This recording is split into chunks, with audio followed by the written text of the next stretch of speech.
Welcome back to Max Out with Ed Milet. Super excited to bring this gentleman to my left here today because if you take his IQ and you take mine and you average them together, you may actually get an average IQ out of the two of us here. So this is Dr. Joe Dispenza, and Joe is, I think he's a peak performance expert is what I would really call you. I think you help people reach their peak and their ability to perform in their life, but he's really an expert at the mind, body, spirit sort of connection and helping you really be a happier version of yourself. And so we're going to talk about all the details of that today with you. So Joe, thank you for being here today. You're welcome, and happy to be with you. That's wonderful. And we are at Bulletproof Labs, by the way, in Santa Monica, California, which is one of the most impressive places I have ever been in my life in terms of the cutting edge of human performance as well. And so check out Bulletproof Labs when you get an opportunity to do that. So let's max out our time here together today. All right, let's go. go. So you say all kinds of things that I'm fascinated with, but I think you're fascinating because you've become this expert in a field that's very unique really to you.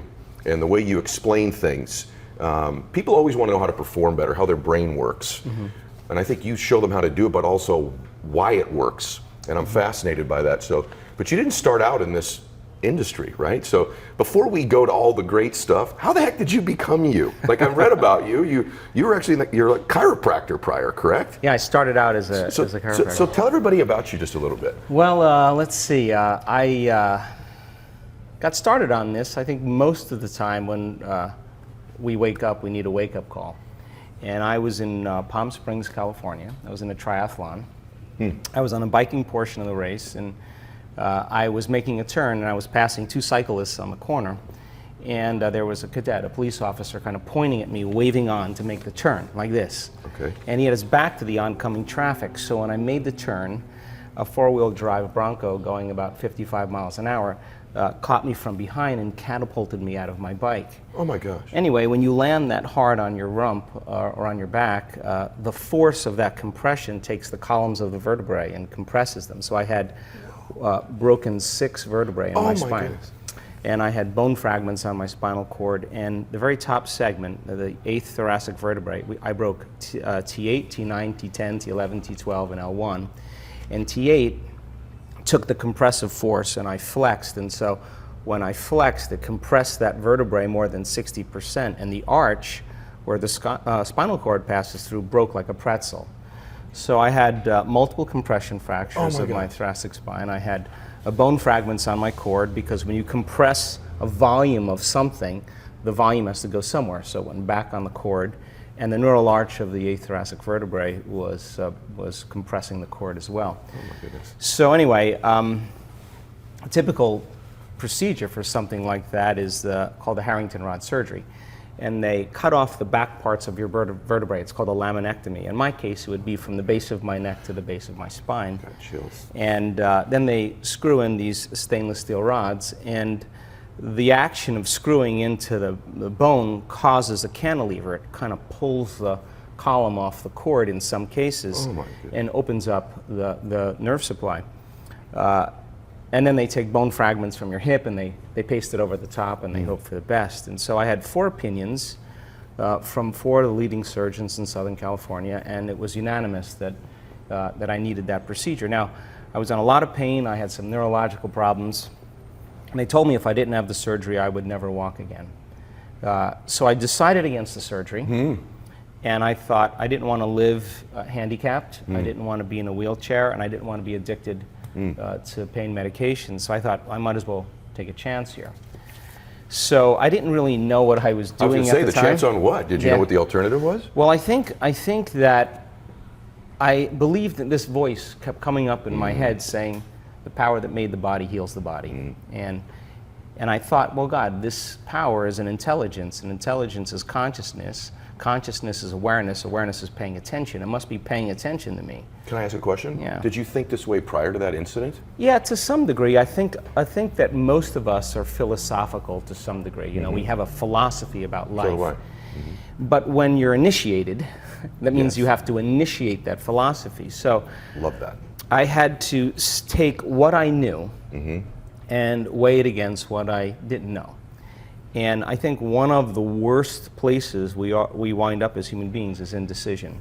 And so I had very, very strong authorities telling me, you're never going to walk again, you have a head injury, I don't know why you're deciding against the surgery. If it was my son, it would be on the operating table.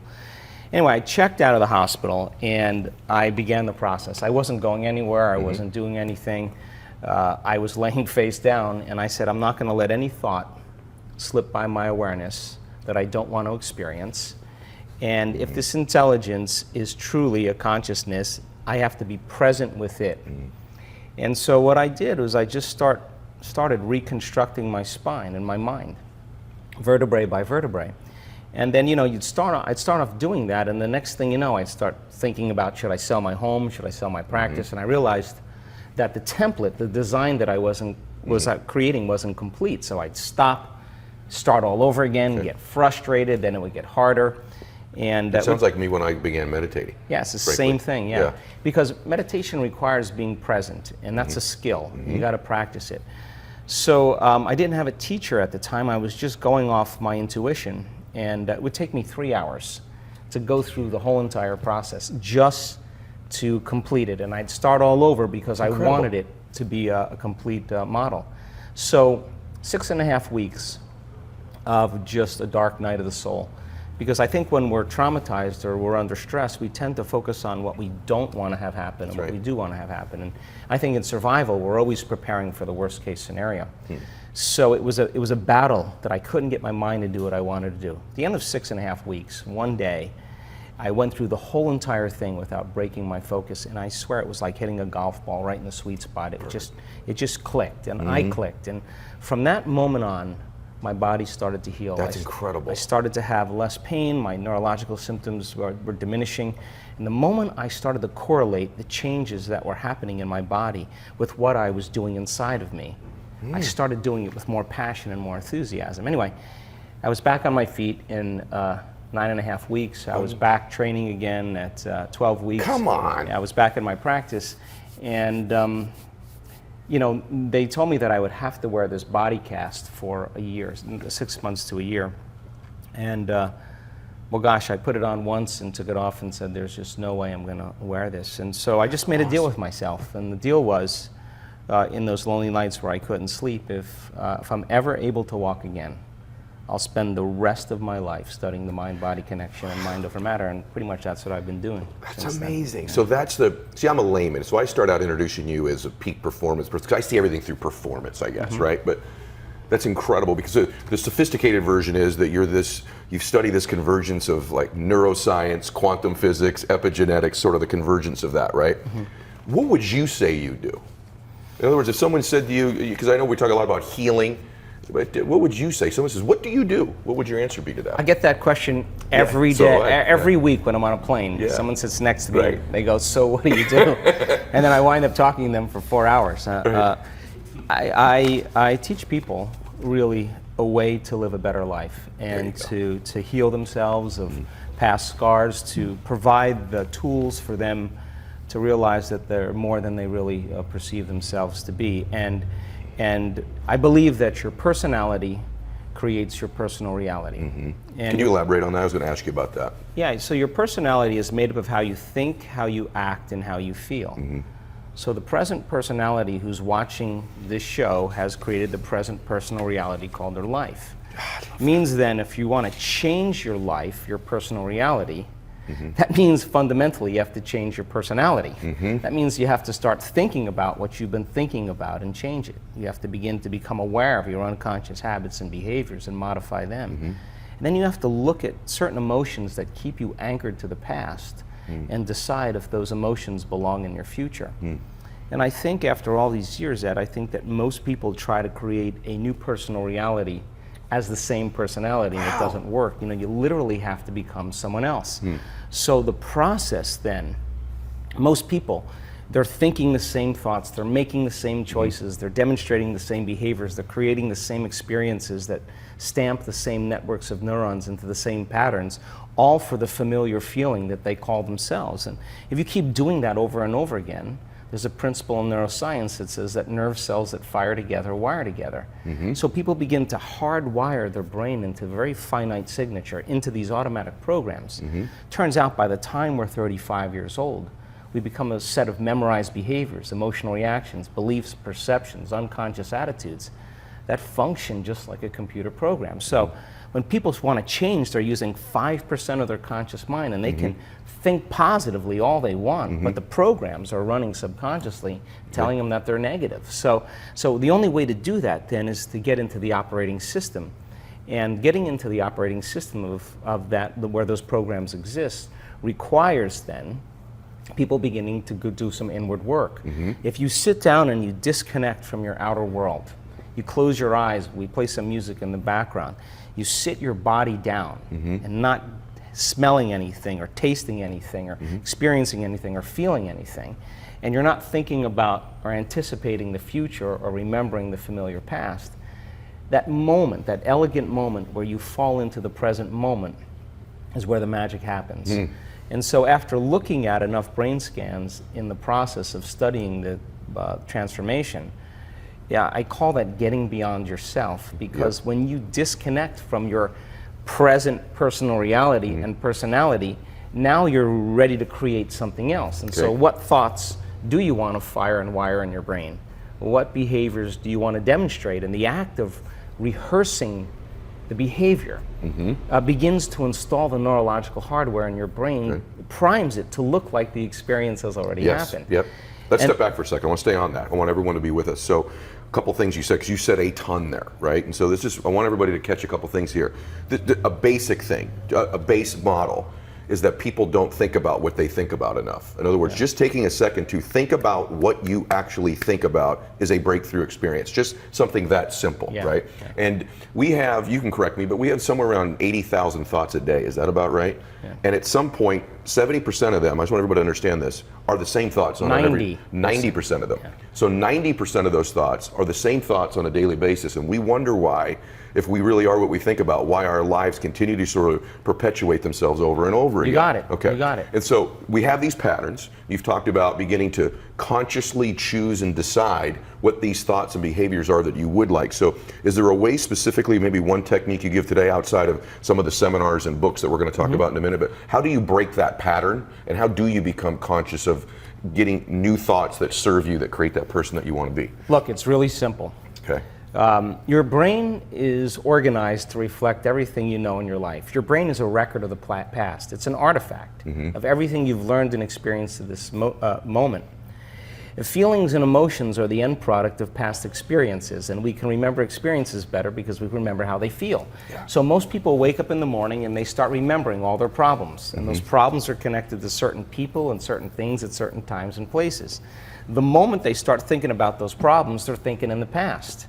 Those problems have an emotion associated with them, and the moment they start feeling those emotions, the body, as the unconscious mind, doesn't know the difference between an experience that's creating an emotion and the emotion the person's fabricating by thought alone. Now, thoughts are the language of the brain, and feelings are the language of the body. And how you think and how you feel creates your state of being. So most people's entire state of being, when they start their day, is already in the past. So you have a choice. The choice is, you're either defined by a vision of the future, or you're defined by the memories of the past. And when you decide to say, okay, I'm going to change, and you decide one thing, I'm not going to eat this food, I'm going to wake up earlier, I'm going to do something aerobic, I'm not going to have sugar after 6 o'clock, whatever it is, the person, whatever choice a person makes, the moment you make a choice to do something differently, and the hardest part about change is not making the same choices you did the day before. Get ready, because it's going to feel uncomfortable. It's going to feel unfamiliar. There's going to be some uncertainty and unpredictability, and that's the moment the game is on. So then most people, their body has been conditioned emotionally to be the mind. So now the body says, wow, I'd rather hang on to my guilt than take a chance and possibility. I'd rather live in fear than trust in the unknown. So once the person feels uncomfortable, the body goes, whoa, wait a second, we're out of the program here, and the body starts influencing the mind. That's right. So it says, start tomorrow, you'll never change, you don't have the money to do this, you're not good enough, your mother told you you were this, your father's fault, it's your ex's fault, you know, all of the voices that come up. Now here's the deal, if you respond to those voices, those same thoughts as if they're true, by the way, they're always going on behind the scenes of your awareness, but now they're amplified because you're outside your comfort zone. You believe in that thought. That thought's going to lead to the same choice, which is going to lead to the same behavior, which is going to create the same experience and produce the same emotion. And the person's going to say, this feels right. No, that feels familiar. Going from the old self to the new self is a neurological, it's a biological, it's a chemical, it's a hormonal, it's a genetic death of the old self. And people will say to me, in that void, in that unknown, I can't predict my future. And I'll say to them, the best way to predict your future is to create it. I love Not from the known, but from the unknown. I love it. So close your eyes now and think about that vision. Once you start thinking about that vision of your future, you're activating the creative centers in your brain. And naturally, you begin to think about putting yourself in the scene. Yes. And the act of doing that, when you're truly passionate and truly present, the moment you're defined by that vision, when the thought in your mind becomes the experience, you begin to feel the emotion of the event before it's made manifest. Yes. Now, you're giving your body a sampling, a taste of the future. And now, if a thought and a feeling create a new state of being, you're combining a clear intention with an elevated emotion, and now you're beginning to change your biology, and you're seeing a whole new landscape that you could never see before because you're no longer viewing your future through the lens of the past. I love this. Now, this requires then something really specific, because most people will wait for their wealth to feel abundance. They'll wait for their success to feel empowered. They'll wait for their new relationship to feel loved. They'll get all these things when. Yes. Right. So think about that. The absence of getting those things causes people to live in lack their entire life. That's right. And so they're waiting for something outside of them to change how they feel inside of them. And if they're not creating a new life, then they're not applying the proper principles, then they keep all their manifestations, all their dreams at arm's length. Well, think about this. If you get up feeling gratitude, if you get up feeling empowered, if you get up feeling whole, if you get up feeling unlimited, why would you worry about whether it was going to come or not? You would feel like it already happened. Right. How do you do that when you are stepping into the, give us one strategy, one thought, one technique that keeps us, is it just, for me, candidly, it's just always been because you're explaining to me on a much more deep level things I've understood through my own experience, right? Everyone that's listening to this has had an experience where these formulas, these concepts, and these ideas have worked for you. They have. You've all had an experience like this. For me, it's just being conscious of it. Yeah. For me, it's literally, for me, taking control of it and being conscious about it. How would you answer that? Well, I absolutely agree with you, Ed. Okay. You're absolutely right. Okay. We're wired to create. This isn't something that you have to try to do. Right. You just have to get beyond the memory of your past and all the associations to create a new future. Now, theoretically, that sounds really easily, but everybody's done it at least once in their life. What happened? You get a wild idea. You get a crazy idea, and you think, what would it be like to be happy? What would it be like to be in love? What would it be like to be rich? Whatever it is. Yes. And you all of a sudden you ask that question, and you turn on the creative center in your brain. That's right. It turns on. Yes. And then now the frontal lobe is the boss. It's the CEO. It's the symphony leader. And the frontal lobe, as an executive, has connections to all other parts of the brain. Now, when you ask that question, it's got to answer it. So it's got to look out over the landscape and see, what kind of raw materials do I have? Well, you only have a few things: knowledge you've learned and experiences you've had. So it begins to call up different networks of neurons, and it begins to seamlessly piece them together, and you get a vision in your mind. That's called intent. And if you're passionate, you start to feel the feelings of when it happens. Now, you're giving your body that energetic boost. Now, everybody's done this. The moment you've said that, no one can talk you out of it. No person, no thing, no experience. You're possessed by it. So then what happens next? You start writing down all the choices you need to make, all the things you got to do, all the goals and experiences you want in your future. And every time you write one of those goals or experiences down, you start to feel more of those emotions. And now you're basically assembling more of your future. Now, the astute person does something really amazing. They start learning more information. You want to be wealthy? Study wealthy people. You want to be healthy? Study healthy people. As you begin to gain more knowledge, you're adding more stitches into the three-dimensional tapestry, and you got more raw materials to dream in new ways. Now, here's the part that is the most important. Take out a piece of paper and say, what thoughts do I have to stop thinking? I can't, I'll start tomorrow, I'm too hard, I don't feel like it, I have a headache, I got to go to sleep, I'm tired. List those thoughts and become so conscious of those thoughts that you would never let one of those thoughts slip by your awareness unchecked by you. Can I say something about that? Yeah. I want to jump in on that. One of the powers of writing those thoughts down is you completely eliminate and weaken their influence over you. They become minimized when you write them. They lose their power over you when you grab control of them by writing them down. It's a significantly powerful exercise, is to write down those thoughts. Yeah, from a neuroscientific standpoint, what's called metacognition, because the moment you can observe the thought and become conscious of it, you're no longer the program. Your consciousness observing the program, and you begin to literally objectify your subjective self, and now you're pulling out. So then write down the choices you have to stop making. Look at the things you have to stop doing. Do you complain? Do you make excuses? Do you blame other people? What do you do? List those things and be really honest with yourself.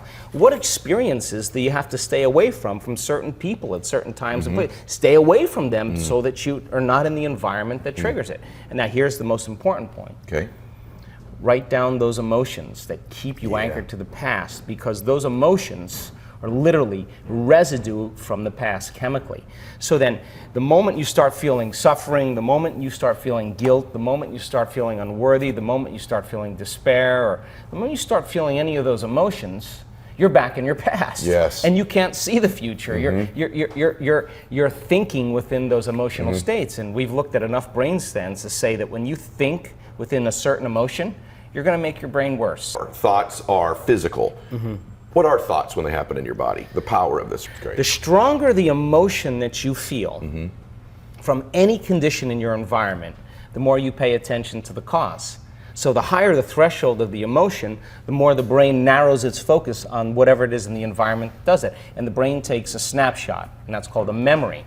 Okay. So now people think neurologically within the circuits of the past experience, and they feel chemically within the boundaries of those emotions. Now you say to the person, well, what happened?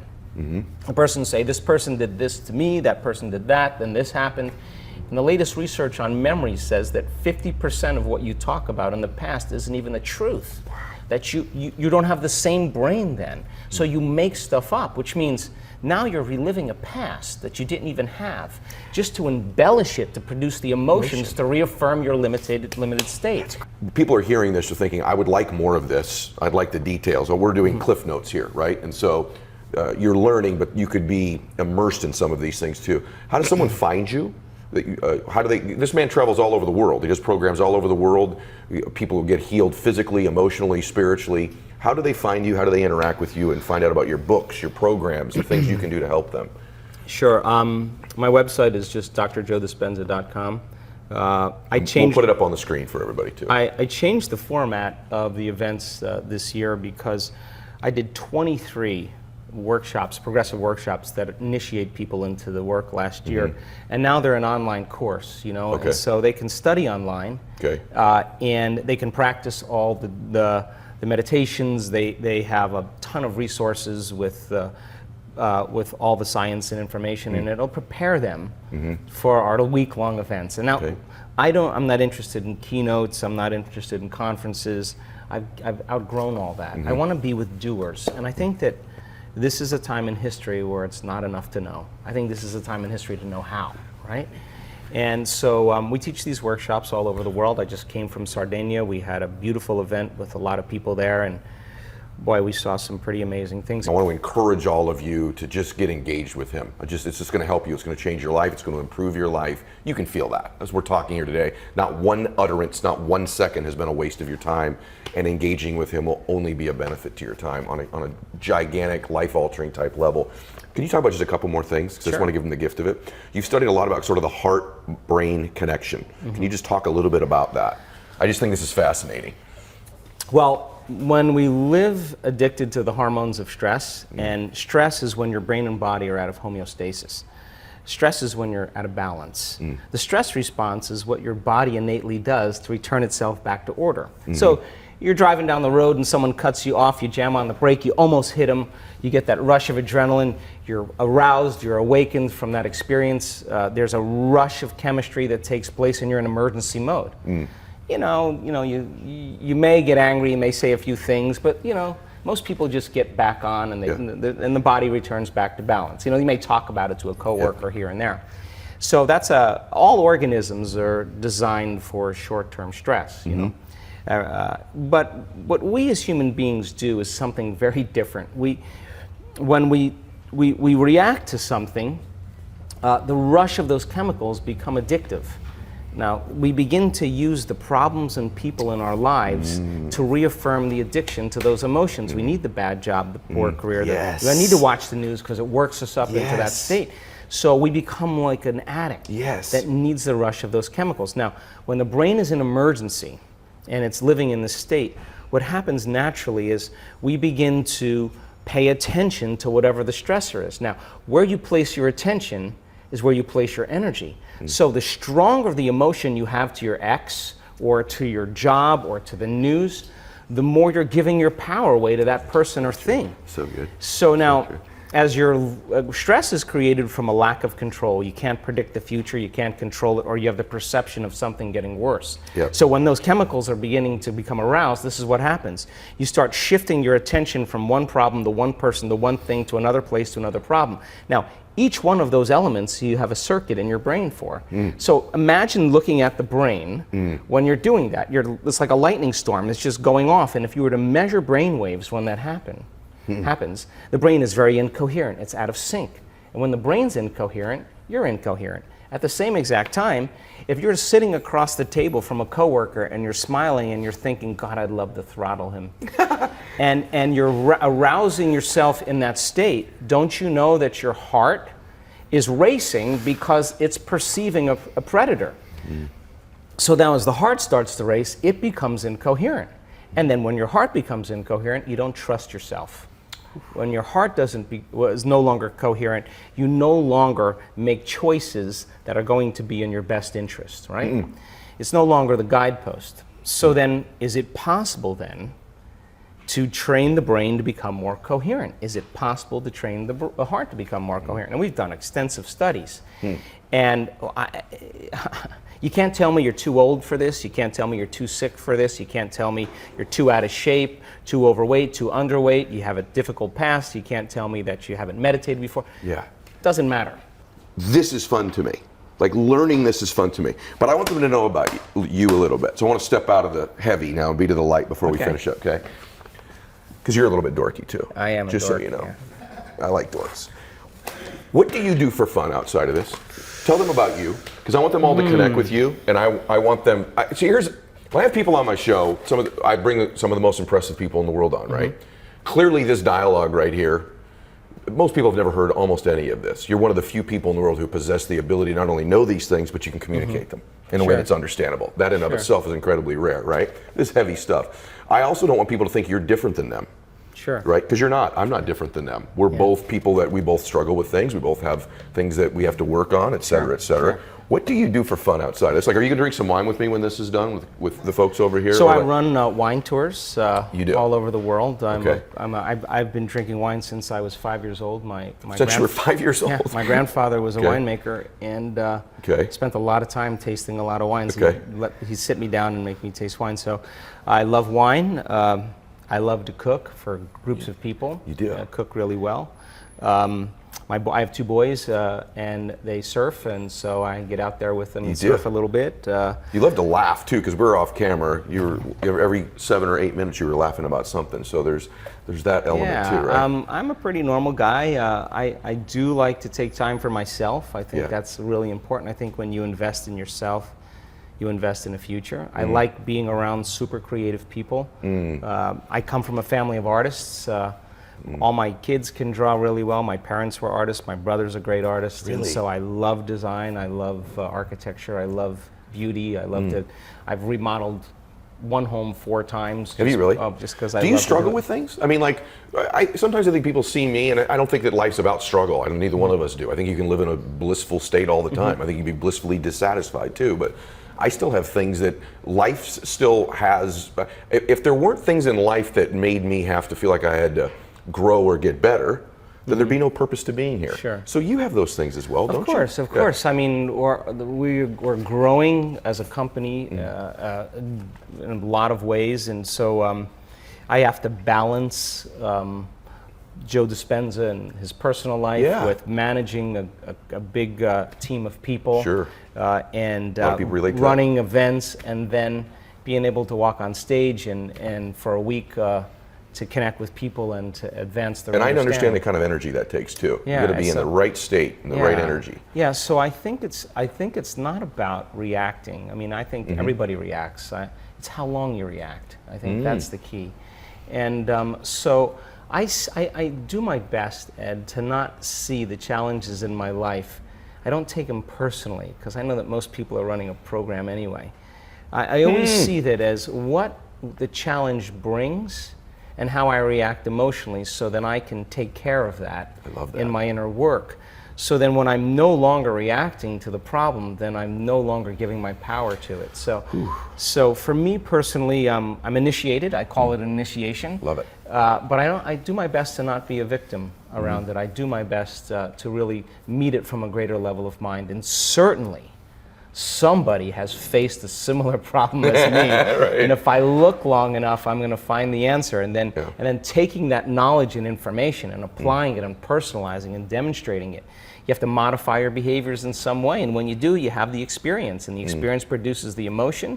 You begin to embody the truth of that philosophy. And now you're wearing it, right? And so reproducing it enough times allows you to begin to master the philosophy. So I have a think tank of people that are just not part of my company or my organization, that are friends, that would be like you, that we sit around and have a glass of wine, we cook together, and we say, okay, let's unravel this thought, and let's see how far we can go. So I do enjoy doing that with Unlimited Minds. I love, here's what's special about you. And by the way, our time flew. We're out of time. I feel like we were here for like 3 minutes, right? And I want to tell you something the reason I think you're such a happy person, the lessons that can be learned from you are immense. And that's why I want them to get involved with what I'd call your programs, your technology, your thinking.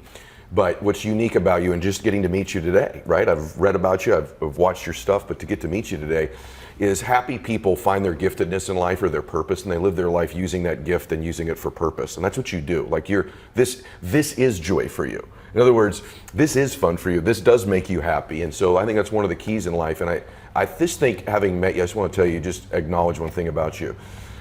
You're a healer. You're not just a healer. I know that you teach people how to heal themselves, but you're a healer, you're a giver, you're generous, you're warm, you're kind.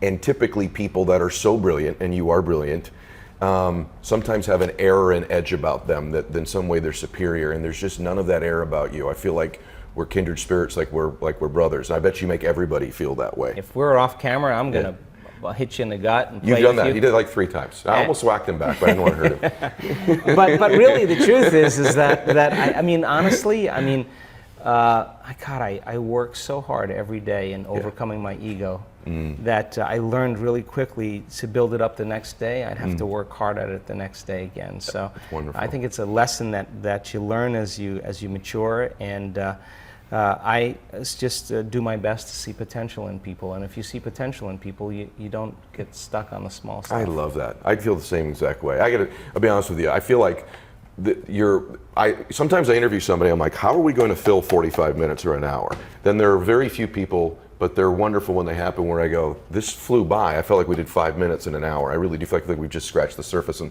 I actually know that we have. So that's why I want you to get more involved with Joe, with Dr. Joe Dispenza, his programs, read his books, get engaged with him. And I want to thank you for today. Yeah, I welcome. learned things today, and the things that I will never forget, a few of the things that you shared. So thank you so much, You're welcome, Doctor. Ed. Appreciate that so much. Yeah.